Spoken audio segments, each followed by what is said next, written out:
Hello అండి, అందరికీ నమస్తే. Good morning. నేను మీ శ్రీనివాస్ని. ఈనాడు, ఆంధ్రజ్యోతి, సాక్షి, ఆంధ్రప్రభ 4 పత్రికల్లో వచ్చిన కీలకమైన వార్తలు, వాటిలో వాస్తవాలు, ఉద్దేశాలన్నీ కూడా మనం ఈ వీడియోలో అనలైజ్ చేస్తాం. చివరి వరకు చూడండి. ప్రతి ఒక్కరు కూడా లైక్ చేయండి, షేర్ చేయండి. మీ ప్రతి లైక్ ఇంపార్టెంటే. నేను ఒక్కడిని లైక్ చేయకపోయినా ఏం కాదు కదా అని అయితే అనుకోవద్దు. ప్రతి ఒక్కరు కూడా లైక్ చేయాలి. మీ ప్రతి లైక్ వలన ఛానల్ ఒక్కొక్క మెట్టు ఎక్కే అవకాశం ఉంటుంది అన్నమాట. 30,000 మంది వీడియో చూస్తున్నప్పుడు అందులో కనీసం సగం మంది 50% లైక్స్ రావాలని కోరుకుంటున్నాను. సో మీ చేతుల్లోనే ఉంది.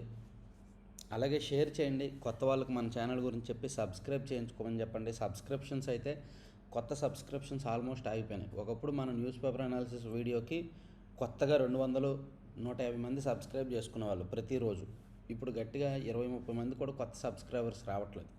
అంటే ఇంకా రోజు రొటీన్ అయిపోయింది కదా అని చూసేవాళ్ళు మీరు కూడా పెద్ద ఇంట్రెస్ట్ చూపించట్లేదేమో అనిపిస్తుంది. సో అదే నా రిక్వెస్ట్. మీ కాంటాక్ట్లకు పంపించి సబ్స్క్రైబ్ చేసుకోమని చెప్పండి, ఈ కంటెంట్ నచ్చే వాళ్ళకి. ఇక సత్యసాయిబాబా శత జయంతి ఉత్సవాల్లో నిన్న పుట్టపర్తిలో ఘనంగా జరిగాయి. ప్రధానమంత్రి నరేంద్ర మోదీ గారు, ముఖ్యమంత్రి చంద్రబాబు నాయుడు గారు, ఉప ముఖ్యమంత్రి పవన్ కళ్యాణ్ గారు అండ్ అనేక మంది ప్రముఖులు, సచిన్ టెండూల్కర్, ఐశ్వర్యరాయ్, నారా లోకేష్ గారు అండ్ ఇలా అనేక మంది ప్రముఖులు వచ్చారు. దీనిలో ప్రధానమంత్రి మోదీ గారు మాట్లాడిన అంశాలను అన్ని పత్రికల్లో హైలైట్ చేశారు. ఆధ్యాత్మికతతో మానవ సేవ రెండింటినీ అనుసంధానించిన మహనీయుడు బాబా. అందరినీ ప్రేమించు, అందరినీ సేవించు అనే సత్యసాయి బోధన స్ఫూర్తితో సాగుదాం. బాబా శత జయంతి ఉత్సవాల్లో ప్రధాని మోదీ. స్మారక నాణెం, తపాలా బిళ్ళల ఆవిష్కరణ. కష్టాలకు, బాధలకు సత్యసాయి పరిష్కారం చూపారు ముఖ్యమంత్రి చంద్రబాబు.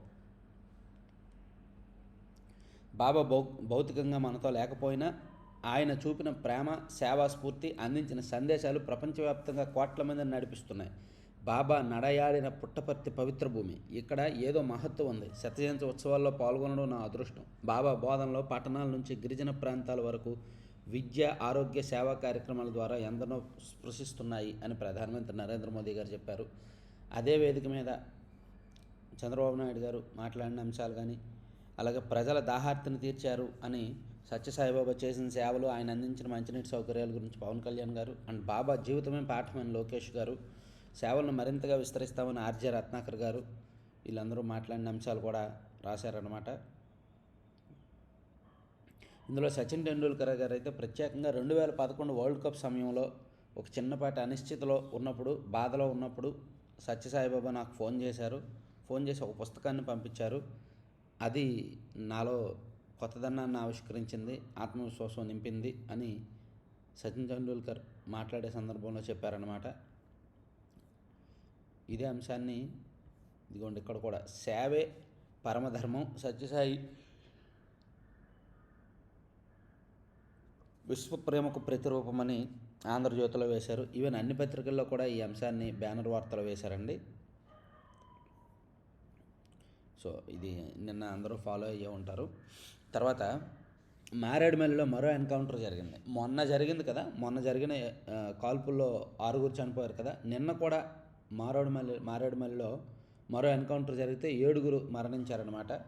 సో ఛత్తీస్గఢ్ వదిలేసి మావోయిస్టులు అందరూ కూడా ఆంధ్రప్రదేశ్ వచ్చేస్తున్నారు. ఆంధ్రప్రదేశ్లోని అడవుల్లో ఏఓబి ప్రాంతాల్లో ఎక్కువగా ఉంటున్నారని నిఘా వర్గాల సమాచారం మేరకు కూంబింగ్ నిర్వహిస్తుండగా మావోయిస్టులు దొరుకుతున్నారు, పట్టుబడుతున్నారు. దాంతో కాల్పులు జరుపుతున్నారనమాట వాళ్ళ మీద. సో ఈ క్రమంలోనే 2 రోజుల్లో 13 మంది చనిపోయారు అండ్ చాలామంది అరెస్ట్ అయ్యారు. ఎదురుకాల్పుల్లో 7 మావోయిస్టుల మృతుల్లో ఏఓబి స్పెషల్ జోనల్ కమిటీ సభ్యుడు టెక్ శంకర్, నంబాల కేశవరావు వద్ద గార్డుగా పనిచేసిన జ్యోతి కూడా. మరో 5 జగరగొండ ఏరియా కమిటీ సభ్యులు. టెక్ శంకర్ మినహా 6 ఛత్తీస్గఢ్ వారే. మంగళవారం ఎదురుకాల్పుల నుంచి తప్పించుకొని బుధవారం చిక్కిన బృందం. మంగళవారం 19 మంది తప్పించుకున్నారు. సో వాళ్ళలో 7 బుధవారం దొరికారంట. మావోయిస్ట్ పార్టీకి దెబ్బ మీద దెబ్బ తగులుతూనే ఉంది. ఆ పార్టీ కేంద్ర కమిటీ సభ్యుడు, దండకారణ్య స్పెషల్ జోనల్ కమిటీ కార్యదర్శి మద్వి హిడ్మా, ఆయన భార్య మడకం రాజేతో పాటు మరో 4 కమాండర్లు మంగళవారం అల్లూరు సీతారామరాజు జిల్లా మారేడుమల్లి అటవీ ప్రాంతంలో జరిగిన ఎన్కౌంటర్లో మృతి చెందారు. 24 గంటలు కూడా గడవక ముందే బుధవారం ఉదయం ఆ ప్రాంతంలో మరోసారి తుపాకుల మోతతో దద్దరిల్లింది. మంగళవారం తప్పించుకున్న బృందంలోని 7 మావోయిస్టులు బుధవారం జరిగిన ఎదురుకాల్పుల్లో ప్రాణాలు కోల్పోయారన్నమాట. ఇక ల్యాండ్ మైన్ తయారీలో దిట్ట టెక్ శంకర్ అనే వ్యక్తి. సో అతనే ఒక బాంబులా మారతాడనమాట. ఏదైనా దాడి చేయాలంటే పకడ్బందీ ప్రణాళిక ఉంటుంది. సో ఆయన నిన్న హతమార్చారు. అలాగే మావోయిస్టులు వెన్నువిరిచాం, దక్షిణ బస్తర్ దండకారణ్యంలో కోలుకోలేని దెబ్బతీశాం, దేవ్జీ మా అదుపులో లేరు, నిఘా విభాగాధిపతి మహేష్ చంద్రలత. అలాగే రైతులు కాలర్ ఎగరేసుకునేలా చేస్తానని అన్నదాత సుఖీభావ నిధుల విడుదల సందర్భంగా సీఎం చంద్రబాబు నాయుడు గారు చెప్పారు. నిన్న అన్నదాత సుఖీభావ నిధుల విడుదల 2వ విడత కార్యక్రమం కడప జిల్లా కమలాపురంలో చంద్రబాబు గారు పాల్గొన్నారు. అండ్ ఇదే కార్యక్రమం దేశవ్యాప్తంగా చేయడానికి ప్రధానమంత్రి నరేంద్ర మోదీ గారు కోయంబత్తూరులో పాల్గొన్నారు. వ్యవసాయ రంగంలో వినూత్న మార్పులు తెస్తున్నట్టు ముఖ్యమంత్రి చంద్రబాబు నాయుడు వెల్లడించారు. రైతులు పాత విధానాలను విడనాడి కొత్త ఒరవడితో పంటల సాగుకు చేసేలా ప్రోత్సాహకాలు అందిస్తామని తెలిపారు. మీరు మాత్రం బటన్ నొక్కడం ఆపొద్దు. బటన్లు నొక్కుతూనే ఉంటారు, రైతుని ఏదో ఉద్ధరించినట్టు మాట్లాడతారు. రైతుకు కావాల్సింది ఇటువంటి డబ్బులు కాదు, ఇటువంటి బటన్ నొక్కులు కాదు. అవసరానికి విత్తనాలు కావాలి, అవసరానికి ఎరువులు, పురుగు మందులు రాయితీలో కావాలి. బ్లాక్ మార్కెట్లోకి వెళ్ళి ఎక్కువ రేట్లకు కాకుండా వాళ్ళకు అందుబాటులో ఉండాలి, దొరకాలి. అలాగే ఏదైనా నష్టం జరిగితే పెట్టుబడి రాయితీలు ఎటువంటి కొర్రీలు లేకుండా ఇవ్వాలి. అలాగే ధాన్యం కొనుగోలుకి సులభమైన విధానం ఉండాలి. ధాన్యం కొన్న వెంటనే డబ్బులు వేయాలి. ఇవన్నీ ఉంటే సరిపోతాయి. అలాగే కౌలు రైతులకి, నిజంగా వ్యవసాయం చేసేది కౌలు రైతులు ఎక్కువ, 80%. సో అటువంటి వాళ్ళకు కూడా లోన్లు ఇవ్వడానికి ఒక ప్రత్యేకమైన విధానం కావాలి. ఇవన్నీ ఉంటే రైతుకి ఈ 7,000, 8,000, 10,000, 15,000తో పెద్దగా ప్రయోజనం ఏమి ఉండదు. అవి ఉంటే చాలు. రైతుకి ఏం కావాలో అది ఇస్తే చాలు, ఏం అవసరమో అది ఇస్తే చాలు. అఫ్కోర్స్ ప్రభుత్వాలు అంటే ఫ్రీబీస్ అలవాటు చేసాయి కాబట్టి రైతుకు కూడా ఇది ఫ్రీబీలాగా ఇస్తున్నారు. రైతుకి ఇవ్వడానికి మనమేం తప్పు పట్టట్లేదు, కానీ దీనికంటే అలా చేస్తే బెటర్ అనేది నా ఉద్దేశం, అంతే. నేను దీన్ని తప్పు పట్టట్లా. దీనికంటే అలా చేస్తే ఇంకా మంచిది. విత్తు నుంచి అమ్మకం వరకు ప్రభుత్వం చేదోడు వాదోడుగా ఉంటే చాలు. వ్యవసాయ రంగంలో వినూత్న మార్పులు తెస్తున్నట్టు ముఖ్యమంత్రి చంద్రబాబు నాయుడు వెల్లడించారు. రైతులు పాత విధానాలను విడనాడి నూతన ఒరవడితో పంటలు సాగు చేసేలా ప్రోత్సాహకాలు అందిస్తామని తెలిపారు. పంచసూత్రాల అమలుతో రైతులు కాలర్ ఎగరేసుకునేలా చేస్తామని హామీ ఇచ్చారు. వైఎస్ఆర్ కడప జిల్లా కమలాపురం నియోజకవర్గం పెండ్లిమర్రి మండలంలో పీఎం కిసాన్ అన్నదాత సుఖీభవ కింద 2వ విడత నిధులను ముఖ్యమంత్రి బుధవారం విడుదల చేశారు. తొలుత కోయంబత్తూరు నుంచి ప్రధాని మోదీ పాల్గొన్న ఈ కార్యక్రమాన్ని ఎల్ఈడి స్క్రీన్ ద్వారా రైతులతో కలిసి వీక్షించారు. అనంతరం 2వ విడతగా ఒక్కొక్కరికి 7,000 చొప్పున 3,135 కోట్లను 46,85,838 మంది రైతుల బ్యాంక్ ఖాతాలకు ముఖ్యమంత్రి విడుదల చేశారు. సో ఇదో కీలకమైన కార్యక్రమం. అలాగే మద్యం కేసులో ఒక ముగ్గురు ఉన్నారు కదా, ధనంజయ రెడ్డి, కృష్ణమోహన్ రెడ్డి, బాలాజీ గోవిందప్ప, వీళ్ళ ముగ్గురికి గతంలో ఏసీబీ కోర్టు డిఫాల్టర్ బెయిల్ ఇచ్చింది కదా, ఆ బెయిల్ను నిన్న హైకోర్టు రద్దు చేసింది. 26వ తేదీలోపు ఏసీబీ కోర్టులో లొంగిపోవాలని సీరియస్ ఆదేశాలు ఇచ్చింది. మద్యం కుంభకోణం కేసులో నిందితులు సీఎంఓ మాజీ కార్యదర్శి విశ్రాంత ఐఏఎస్ అధికారి Dhananjaya Reddy, OSD Krishnamohan Reddy, Bharathi cements director Balaji గోవిందప్పలకు హైకోర్టులో ఇదో దెబ్బ తగిలింది. ఈ ముగ్గురికి డిఫాల్టర్ బెయిల్ ఇస్తూ విజయవాడ ఏసీబీ కోర్టు సెప్టెంబర్ 6న ఇచ్చిన ఉత్తర్వులను హైకోర్టు బుధవారం రద్దు చేసింది. ఈ నెల 26వ తేదీలోపు ఏసీబీ కోర్టులో లొంగిపోవాలని నిందితులకు తేల్చి చెప్పింది. ఏసీబీ కోర్టు ఇచ్చిన డిఫాల్ట్ బెయిల్ను రద్దు చేయాలంటూ సిఐడి వేసిన పిటిషన్లను పాక్షికంగా అనుమతించింది. మరోవైపు ఏసీబీ కోర్టులో రెగ్యులర్ బెయిల్ పిటిషన్లు దాఖలు చేసుకోవచ్చని నిందితులకు సూచించింది. విచారణ జరిపి నిర్ణయం ప్రకటించాలని ఏసీబీ కోర్టుకు స్పష్టం చేసింది. హైకోర్టు న్యాయమూర్తి జస్టిస్ వెంకట జ్యోతిర్మయి బుధవారం ఈ మేరకు తీర్పు ఇచ్చారు. ఇదొక షాకింగ్ అయితే, చెవిరెడ్డి ఆస్తుల జప్తుకి ప్రభుత్వం ఆదేశాలు ఇచ్చింది. ఎందుకంటే వీళ్ళు మద్యం నుంచి ముడుపులు తీసుకొని భారీగా ఆస్తులు కొనుగోలు చేశారు. సో వీళ్ళు కొనుగోలు చేసిన ఆస్తుల్లో మ్యాక్సిమం మద్యం ముడుపుల ద్వారా నల్లధనం ద్వారానే వచ్చాయి అని వాటి జప్తునకు ప్రభుత్వం నిన్న ఆదేశాలు ఇచ్చింది. దాదాపుగా 55 కోట్ల విలువైన ఆస్తులు జప్తు చేస్తున్నారనమాట. సో ఇవన్నీ కీలకమైన అంశాలు.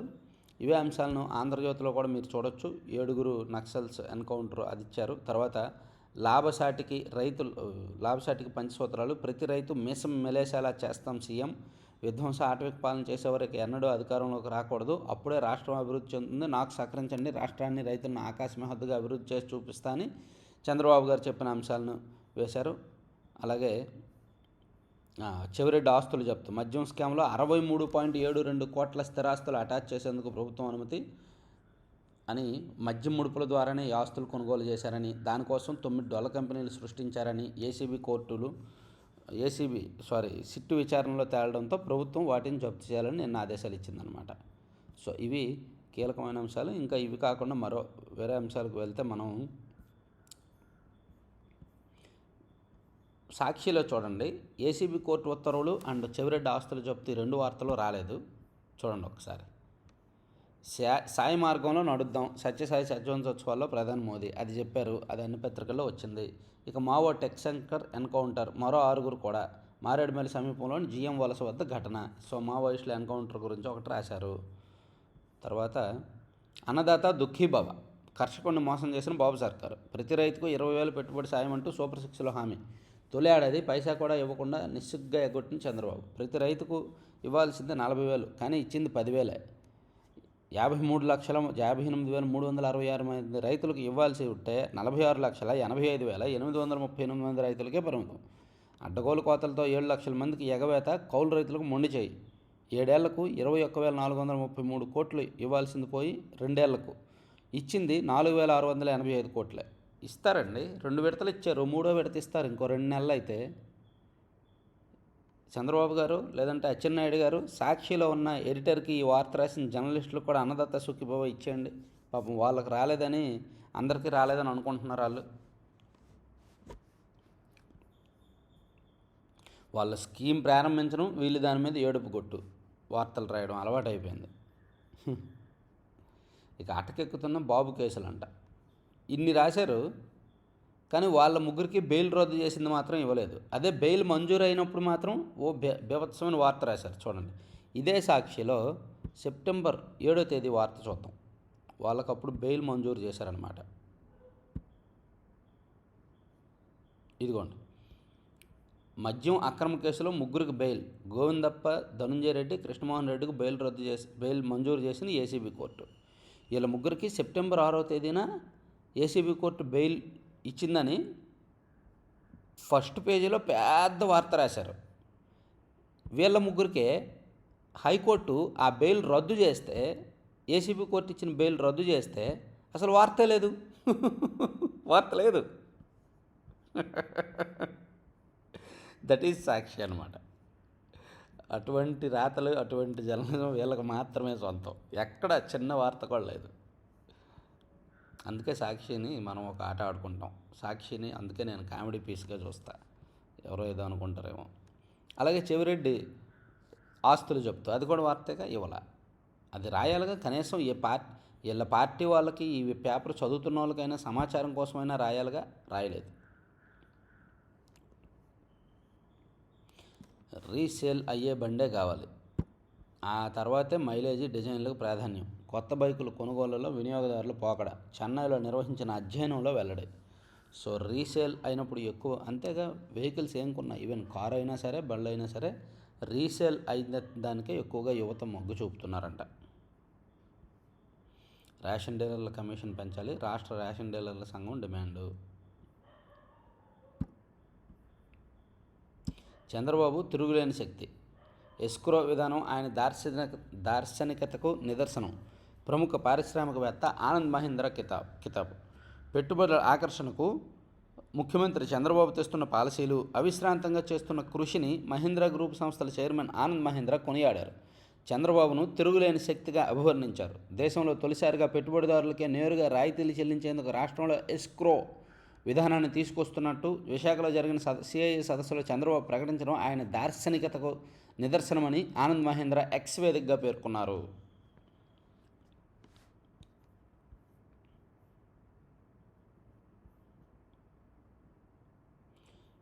రాష్ట్రంలో కొత్తగా 500 ఈవీ ఛార్జింగ్ కేంద్రాల ఏర్పాటుకు ముందుకొచ్చిన సర్వోటెక్. ఈవీ ఛార్జింగ్ కేంద్రాలు పెడుతున్నారంటండి. రాష్ట్రానికి తుఫాను ముప్పు, 22 బంగాళాఖాతంలో అల్పపీడనం, చలితో వణికిపోతున్న ఏజెన్సీ. అమ్మో.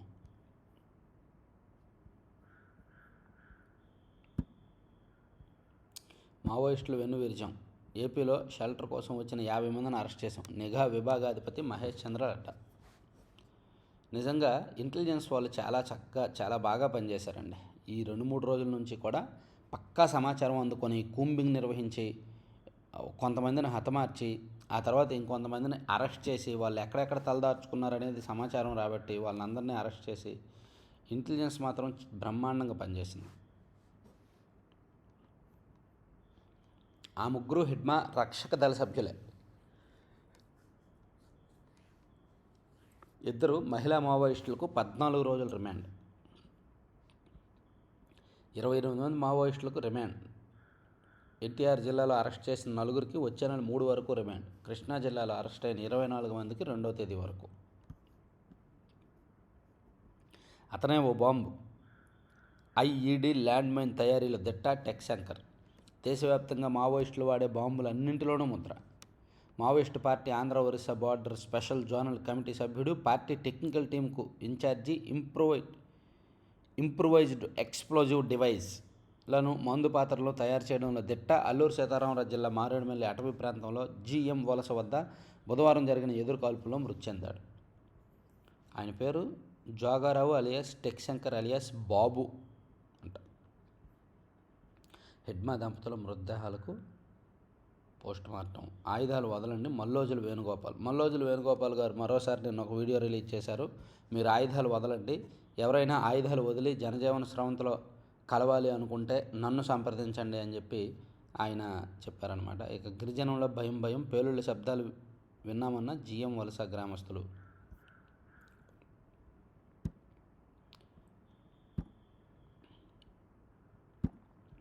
కొట్టేసిన నిబంధనలే మళ్లీ తెచ్చారు. ట్రైబ్యునల్ సంస్కరణల చట్టంపై సుప్రీంకోర్టు తీవ్ర ఆక్షేపణ. వివాదాస్పదమైన వాటిని రద్దు చేస్తూ తీర్పు వెళ్లని, న్యాయస్థానాలు ఎత్తి చూపిన లోపాలను సరిచేసి పార్లమెంటు చట్టాలు చేయాలి. సీజీఐ 4 నెలల్లో జాతీయ ట్రైబ్యునల్ కమిషన్ ఏర్పాటు చేయాలి.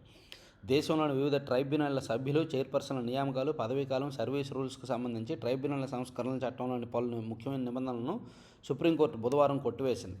గతంలో తాము తీవ్ర అభ్యంతరం తెలుపుతూ రద్దు చేసిన నిబంధనలను కాస్త అటు ఇటుగా మార్చి మళ్లీ చట్టంలో చేర్చారంటూ ప్రధాన న్యాయమూర్తి justice BR Gavai, justice K Vinod Chandran ధర్మాసనం ఆక్షేపించింది.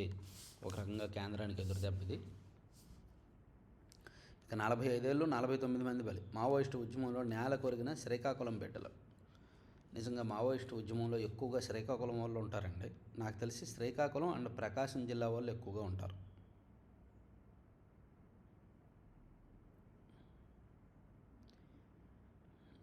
హైదరాబాద్ బెంగళూరు మధ్య హైస్పీడ్ కారిడార్.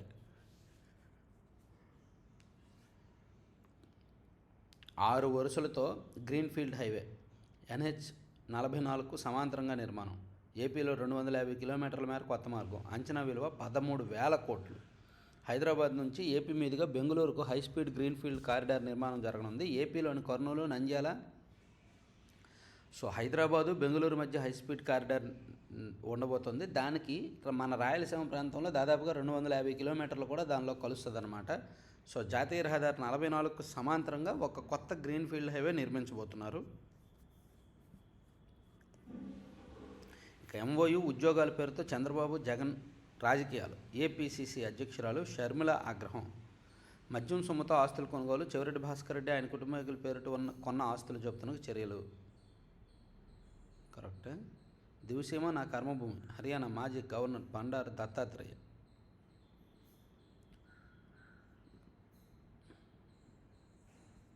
అనకాపల్లి జిల్లాలో పోలియో అనుమానిత కేసా. అనకాపల్లి జిల్లా పూడిమడుకులో పోలియో అనుమానిత కేసు వెలుగు చూసింది. గ్రామానికి చెందిన 7 ఏళ్ల కార్తీక్ నడవలేకపోవడంతో కుటుంబ సభ్యులు కొద్ది రోజుల క్రితం అచ్యుతాపురం ప్రాథమిక వైద్యశాలలో చూపించారు.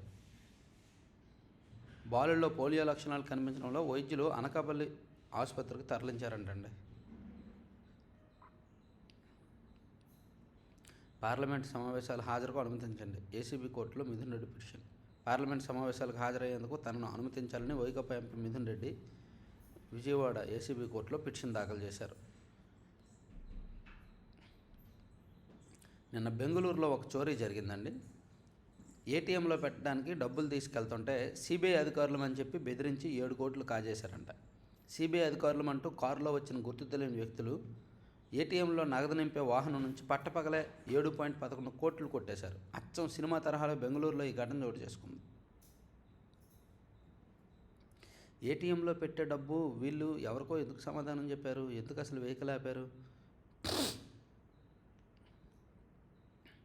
తనిఖీ చేస్తున్నామని చెప్పి ఆఫీస్కి రమ్మని చెప్పి ఆ ఆఫీస్ని ఆ వెహికల్ని ఒక ఆఫీస్కి తీసుకువెళ్ళి అక్కడ నుంచి నగదు మొత్తం వాళ్ళ కారులో ఎక్కించుకొని అక్కడ నుంచి ఉడాయించారంట. బిందు సేద్యానికి ఆటోమేషన్, సెల్ ఫోన్ నుంచే ఆన్ ఆఫ్, యూనిట్ వ్యయం హెక్టార్కి 40,000. ఓకే, సో ఇవన్నీ ఈనాడులో వచ్చిన అంశాలు. ఈనాడుని కాసేపు పక్కన పెడతాం. లాస్ట్లో మళ్ళీ నేషనల్ అంశాలు చూద్దాం.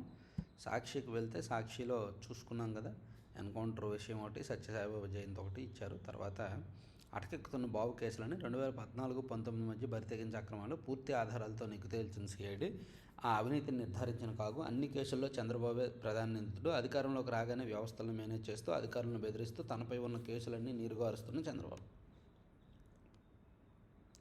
ఈ వార్తలేంటో ఈ పేపర్ ఏంటో ఏం అర్థం కావట్లేదు. ఎప్పుడుదో జరిగిపోయింది, ఇప్పుడు మళ్ళీ రాసి అటకెక్కుతున్న బాబు కేసులు అంట. 2010 ఆయన సీఎంగా ఉన్నాడు, కేంద్రంలో కీలకంగా ఉన్నాడు. జగన్మోహన్ రెడ్డి గారు ఏమైనా అధికారంలో ఉన్నప్పుడు ఆయన ఏమైనా త్యాగమూర్తా? ఆయన సిబిఐ కేసులు ఏమైనా విచారించమని ఆయన ఏమైనా కోరాడా? మీ బాస్ ఒక త్యాగమూర్తి, చంద్రబాబు గారు ఒక త్యాగమూర్తి అవ్వాలని మీరు కోరుకుంటారు.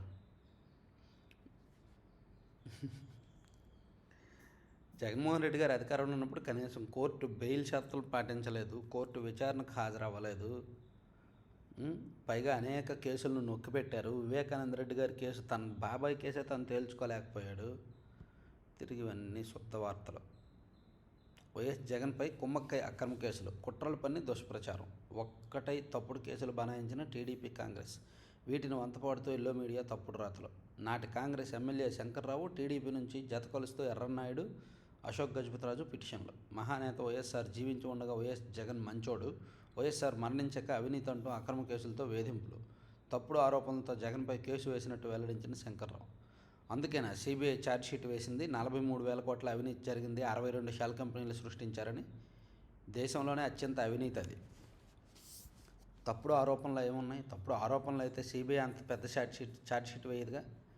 సిబిఐ దాదాపుగా 5,000 పేజీలు ఛార్జ్షీట్ వేసింది. సిబిఐ విడతల వారీగా 43,000 కోట్ల అవినీతి జరిగినట్టు నిర్ధారించింది. దానికోసం 62 షెల్ కంపెనీలు సృష్టించినట్టు నిర్ధారించింది. పెట్టిన కంపెనీలు పెట్టి దాని వాల్యూ ₹10 వాల్యూ ఉన్న కంపెనీని ₹300 వాల్యూగా చూపించడం, షేర్లు కొనిపించడం, ఆ డబ్బులు మరో దానిలో పెట్టుబడి పెట్టడం, అలా ₹1 తన జేబు నుంచి లేకుండా 62 కంపెనీలు పెట్టిన ఘనత జగన్మోహన్ రెడ్డి గారిది.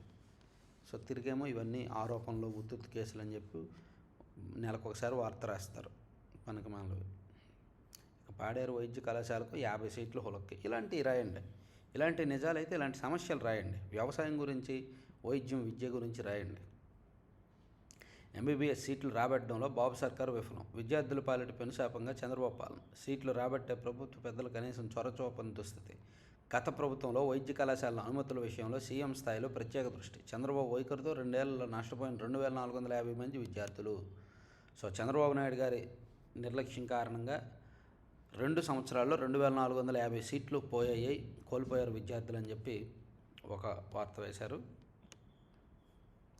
విషప్రయోగాల్లో ఉగ్రవాదులు 2014 ఆర్ఎస్ఓ టెర్రరిస్ట్ ఖలీద్ మహమ్మద్ యత్నం అనే వార్త చూస్తే, తర్వాత నవోదయాలో గిరిజన విద్యార్థిని అనుమానాస్పద మృతి. 10వ తరగతి విద్యార్థిని ఉరివేసుకొని మరణించిందంటున్న సిబ్బంది, కుమార్తె మృతిపై అనుమానం వ్యక్తం చేస్తున్న తల్లిదండ్రులు కుల వివక్షతో మానసికంగా వేధించారన్న ఆరోపణ. నిష్పక్షపాతంగా దర్యాప్తు చేయాలని డిమాండ్. నెల్లూరు జిల్లా కృష్ణాపురంలోని విద్యాలయం వద్ద విద్యార్థి సంఘాల ఆందోళన.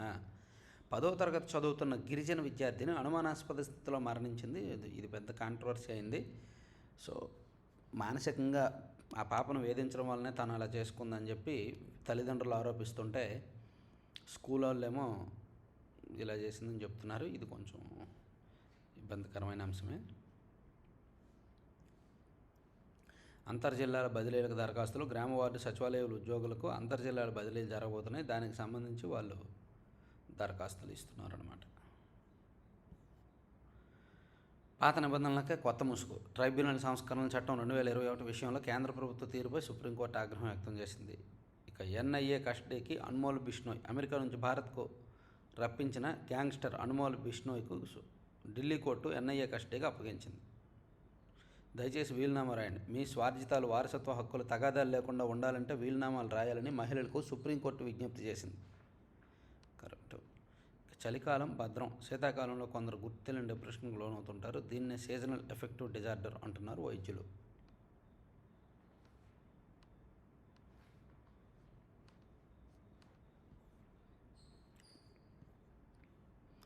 ఓకే, ఇవన్నీ సాక్షిల వార్తలు. సాక్షిని పక్కన పెట్టి ఆంధ్రజ్యోతిని చూస్తే ఆంధ్రజ్యోతిలో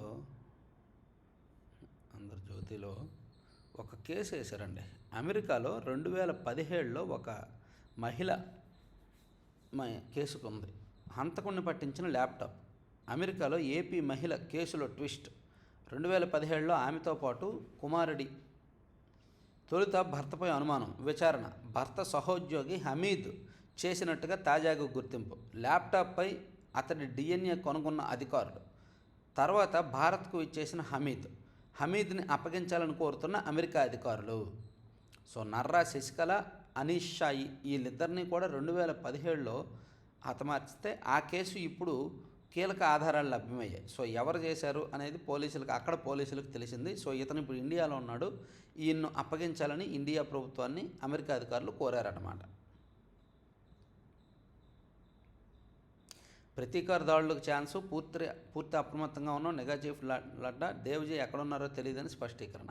సో మావోయిస్టులను 2 రోజుల్లో 13 మందిని హతమార్చి దాదాపుగా 50 మందిని అరెస్ట్ చేశారు. కాబట్టి మావోయిస్టులు కూడా అంతర్గతంగా రగిలిపోయి ఆంధ్రప్రదేశ్లో ప్రతీకార దాడులు చేసే అవకాశం ఉంది కాబట్టి పోలీసులు కూడా అప్రమత్తంగానే ఉన్నారంట. ఇంటెలిజెన్స్ కూడా అప్రమత్తంగా ఉందంట. అది ఇచ్చారు. తర్వాత చెవిరెడ్డి ఆస్తులు చెప్పుకున్నాం. డిఫాల్ట్ బెయిల్ రద్దు చెప్పుకున్నాం.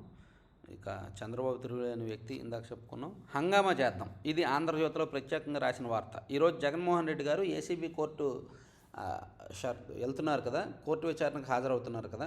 సో అక్కడ వైఎస్ఆర్ కాంగ్రెస్ పార్టీ శ్రేణులను భారీగా రావాలని ఆదేశాలు వచ్చాయంట పార్టీ నుంచి. ఎందుకంటే కోర్టు దగ్గర హడావుడి చేస్తే, అక్కడ శాంతి భద్రతలకు విఘాతం కలిగిస్తే, కాస్త సెక్యూరిటీకి భంగం కలిగిస్తే మళ్ళీ జగన్మోహన్ రెడ్డి గారిని పిలవరు. అమ్మో ఈయన వస్తే జనం వచ్చేస్తారు, జనాన్ని కంట్రోల్ చేయలేము, దానివల్ల భద్రత కష్టమైపోద్ది, కాబట్టి ఇంక మీరు కోర్టుకు రావక్కర్లేదులే అని చెప్పి కోర్టు చెప్తుందని. అలా కోర్టు చెప్పాలంటే జనాల్ని భారీగా చూపించాలని, అలా చూపించడానికి భారీగా జనాల్ని తరలిస్తున్నారని ఆంధ్రజ్యోతిలో రాశారు. అక్రమాస్తుల కేసులో వైసీపీ అధ్యక్షుడు వైఎస్ జగన్మోహన్ రెడ్డి 6 ఏళ్ల తర్వాత కోర్టు మెట్లు ఎక్కనున్నారు. గురువారం హైదరాబాద్లో నాంపల్లి సిబిఐ ప్రత్యేక కోర్టు ముందు హాజరు కానున్నారు. ఈ సందర్భంగా అక్కడ తన పార్టీ శ్రేణుల ద్వారా నానా హడావిడి చేయించేందుకు రంగం సిద్ధం చేస్తున్నట్టు పార్టీ వర్గాల ద్వారా తెలిసింది. గురువారం ఉదయం 10:45 గంటలకు బేగంపేట విమానాశ్రయంలో దిగింది మొదలు నాంపల్లిలో సిబిఐ కోర్టుకు వెళ్లేదాకా బల ప్రదర్శన చేయాలని వైసీపీ నిర్ణయించిందంట. అది ఆ పార్టీ విధానమే. అది బల ప్రదర్శన, బరి తెగింపు, రప్పా ఫ్లెక్సీలు ఇవన్నీ ఖచ్చితంగా ఉంటాయి. ఇక ఆధార్ కార్డు మార్చడానికి, మన ఫోన్ నెంబర్ అండ్ అడ్రస్ మార్చుకోవడానికి ఇంకొంచెం సులభతరమైన విధానాన్ని తీసుకొస్తున్నట్టుగా చెప్తున్నారు.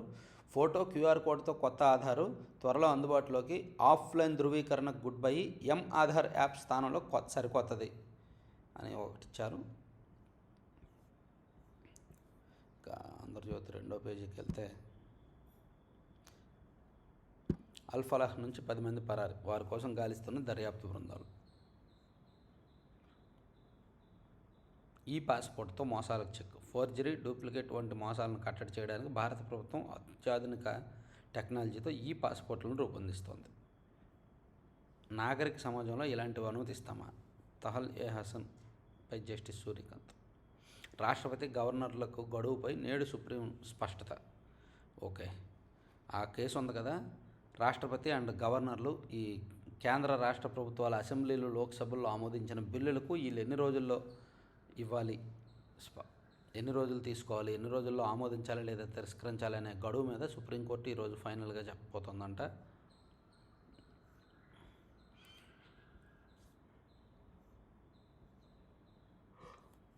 ఇండి కూటమి విచ్ఛిన్నం, బీహార్ దెబ్బతో కాంగ్రెస్లో కొనసాగడంపై పునరాలోచన.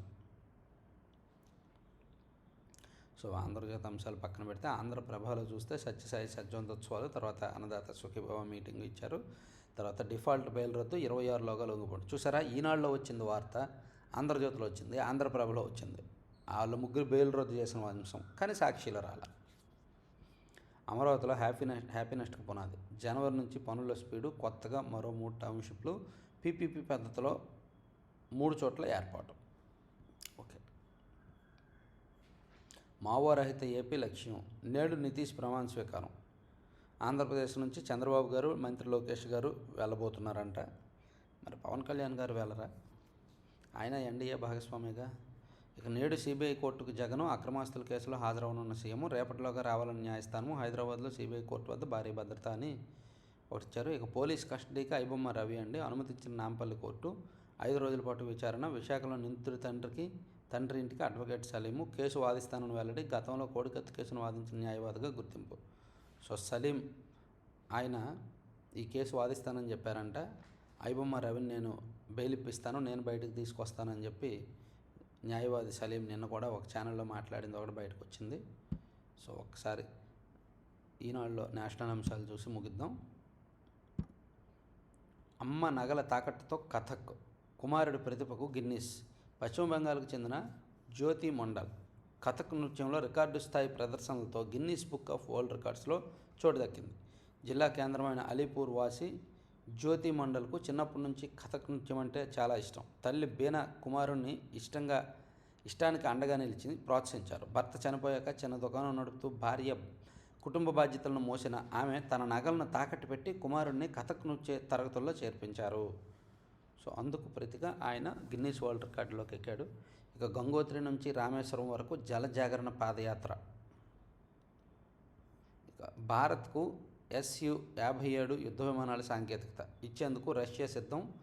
రోస్టెక్ సీఈఓ సెర్గీ చిమేజో వెల్లడి. Su-57 యుద్ధ విమానాల సాంకేతికత వస్తుందంటండి. యుద్ధ విమానాలు ఇటువంటివి తయారీలో రష్యా కీలకం కాబట్టి రష్యా నుంచి మన దేశానికి రావడం మంచి విషయమే.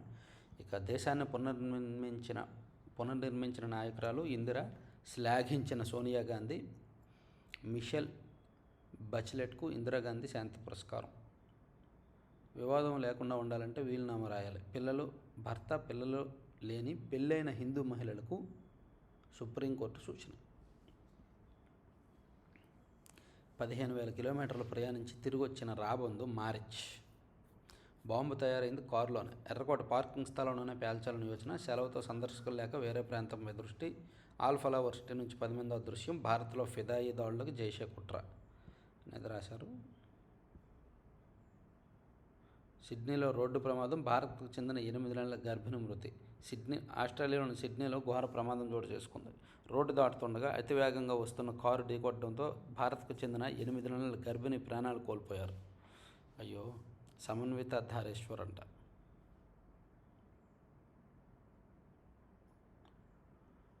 కేరళలో శబరిమలలో విపరీతమైన రద్దీ ఉంది. అలాగే అక్కడ ఏదో ఒక వైరస్ ఒకటి వ్యాపిస్తుందంట. కొంచెం జాగ్రత్తగా ఉండాలి. దాని మీద ఒకసారి వీడియో చేస్తాను సెపరేట్గా. సో ఈనాడులో వచ్చిన అంశాలు ఇవ్వండి. చివరి వరకు చూసిన ప్రతి ఒక్కరికి ధన్యవాదాలు. 3 పత్రికల వార్తా విశ్లేషణ కూడా వీడియో ముగిసింది. ప్రతి ఒక్కరూ లైక్ చేయండి, షేర్ చేయండి, కొత్త వాళ్ళు సబ్స్క్రైబ్ చేసుకోండి. థ్యాంక్ యూ వెరీ మచ్ అండి.